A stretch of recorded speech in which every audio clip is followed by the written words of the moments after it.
A while back I had said that I intended to do a video on Myst, but I couldn't think of anything new to contribute that it hadn't already been said. Well, found something to talk about, and it was the inspiration for the new feature, board games.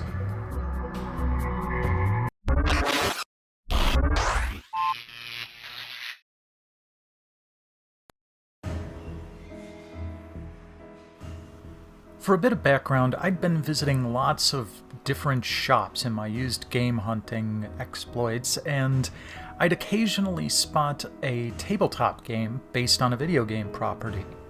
I started wondering how many there were out there, and, well, there are quite a few.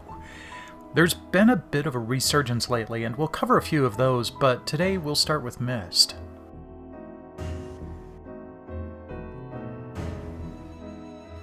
Just to get this out of the way, if you're new to gaming, Myst was one of the first CD-ROM based games to ever hit the shelves, and remains to this day one of the best-selling IPs in gaming history.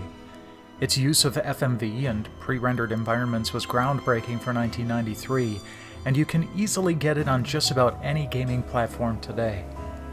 It spawned 4 sequels, and the creators, Cyan Worlds, are still making new games in its shadow, with the latest title, Firmament, currently in development for major platforms, including VR.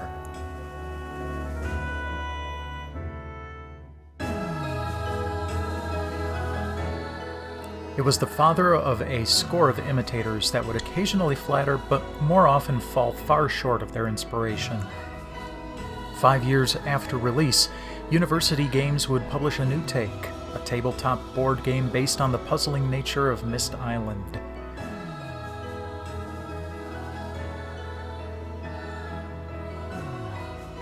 And a puzzler it was. In the first phase of play, it's a sort of competitive puzzle-building game, with 2 copies of the puzzle, one tinted blue and the other yellow, being assembled into one map of the island.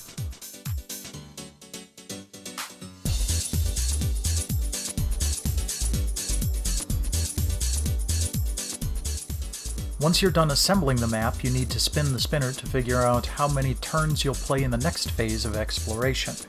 A neat spin here is that the youngest player at the table gets to move first. You must use the analog RNG to move around the island piece by piece, claiming landmarks that aren't your color by landing on them, then placing the version of that piece with your color over it. Once all turns are complete, you total up the number of points for each location and how many switches are under your control to find out the winner. I played this with my sister and brother-in-law, with them teaming up against me. They did a smashing job of getting more pieces in place, but I went for the landmarks as much as I could, assuming before I'd ever read the directions that they'd be the most important. Thanks to that strategy, I ended up narrowly squeaking out a win. 31? You were at 31. Okay, 36? Yes. And then 7. 43.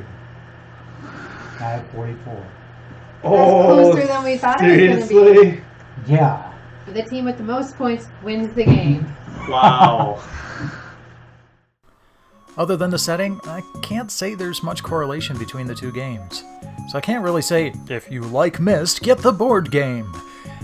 But I have to say I've never played a game where you competitively assemble a puzzle before, and the way it's balanced and the way it progresses were rather fun. Those who've played it before might have an unfair advantage over newcomers though, since they'd know strategies involved that the spinner can't entirely negate.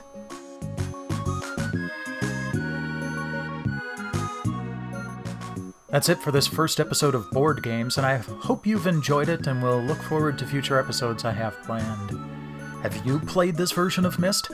Let me know in the comments below or on Twitter at TesseractUnfold. In the meantime, like, subscribe, spread the word, and I'll catch you back here next time. You did better with the key components than we did. Quality rather than quantity. Hopefully that actually ends up being a winning tactic. Yeah. Why are you agreeing with him? We don't want that to be the winning tactic. I usually vote for the underdog. Thanks.